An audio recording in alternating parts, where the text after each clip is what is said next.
Hello mga ka-garden. Update tayo sa mga garden natin ngayon. Ito yung patchoy natin ngayon. Ayan. Ininis lang natin ngayon ng tubig. Yan, kasi medyo makulimlim pero okay lang. Kailangan nila ng tubig sa mga leaves nila. Yan. Ganyan ang ginagawa natin every morning. Yan.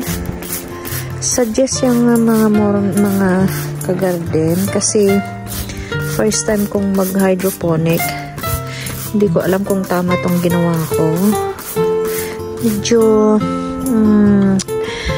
masyado yatang close itong mga butas na ginawa ko.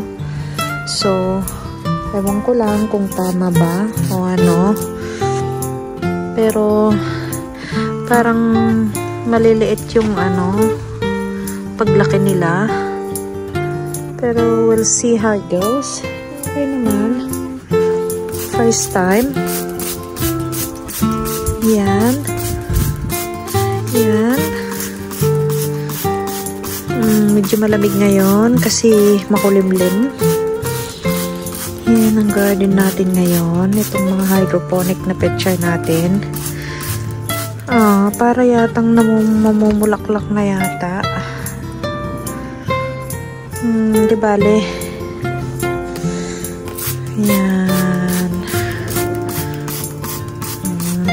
Ito yung tinanim natin nung 5 days ago na ito. Yan.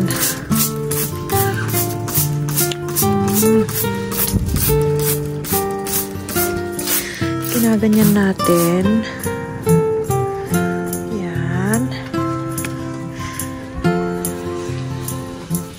Pero maganda itong mga nandito sa labas kasi naarawan siya. So, tuwang-tuwa sila dahil naarawan sila. Ito yung tubig niya. Yun. Oh. Tignan nyo yung ugat niya. Ayan. Yan. Yan ang mga gulay natin ngayon. Ito naman yung mga green peas natin. So, malapit na silang mabulaklak. Yan, mga nakapasong mga green peas natin. Yan, mga ka-garden. Yan. Diniligan natin kaninang umaga. Yan, mga 7 o'clock.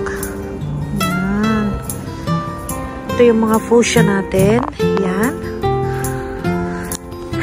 Tinkerbell ng tawag ng anak ko. Ito. Yan, ang ganda. Ang ganda ng mga bulaklak niya. Yan, oh. Ito yung double. Ito yung kulay pink. Yan, oh.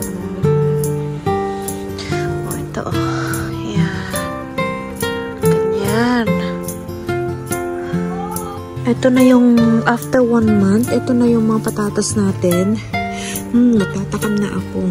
Gusto ko nang pitasin itong mga talbos niya at i-fry na natin. Pero we'll wait until next week. Pwede na nating talbusin yan. Yan. May 1 buwan na yan. Ito naman yung mga nakapaso nating mga beans. Ito yung mga dwarf beans natin. Ayun, hanggang doon. Yan. Ito naman yung mga celery natin from last year. Buhay pa rin. So, minsan pag ganyang naggagawa ako ng juice ko, kinukuha ko tong mga ibang mga dahon niya. Yan. Yan. Ito. Celery din. Ito yung rosemary ko. Yan. Ito yung mga petchay na pinagpunlaan ko.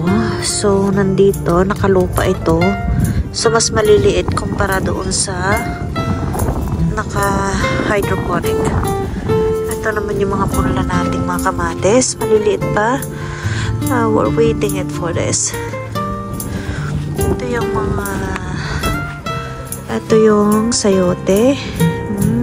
Kawawang sayote. Sana mabuhay siya. Then, ito yung upo. At saka yung kalabasa.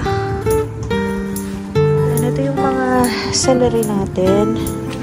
Oh, not celery. What do you call it? Watercress. Yan.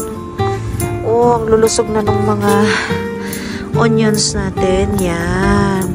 Yan, mga onions natin. Ito yung mga ibang, mga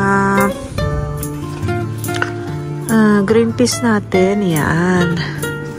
Ganyan lang. Nakapaso natin mga green peas. Ganyan.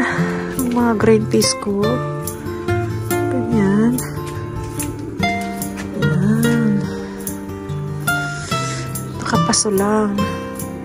Ito yung mga tinanim natin. It's 1 week ago. Yan. Yan.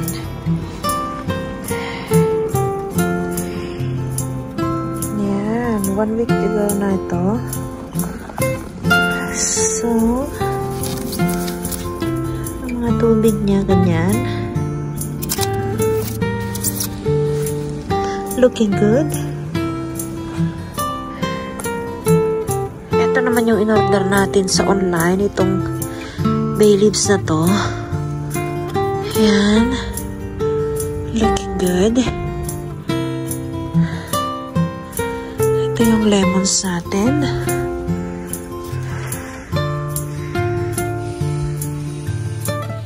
Yung mga bulakong roses. Ito yung American roses na yellow. So, ang lalaki na. Ang gaganda na nila. Ayan. At nandito pa yung iba. Ayan. Hindi ko akalain na tutubo sila. Pero, ayan oh. Seeds from the American roses. Ayan. Ito yung dahlia natin. Ayan. Oop. Different color ng dahlia natin. Ayan. Ayun ang color niya. Ito yung surviving na bay leaves natin. Ang daming mga bagong leaves niya. Ito yung apple natin. Ayan.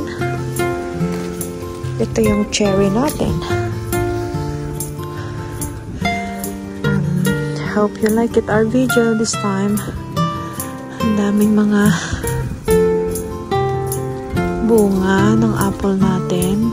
Hope na mabubunga ngayon. Mabubuo ngayon this time. Okay, that's it for today. Bye for now. Don't forget to subscribe, like, and share. Bye.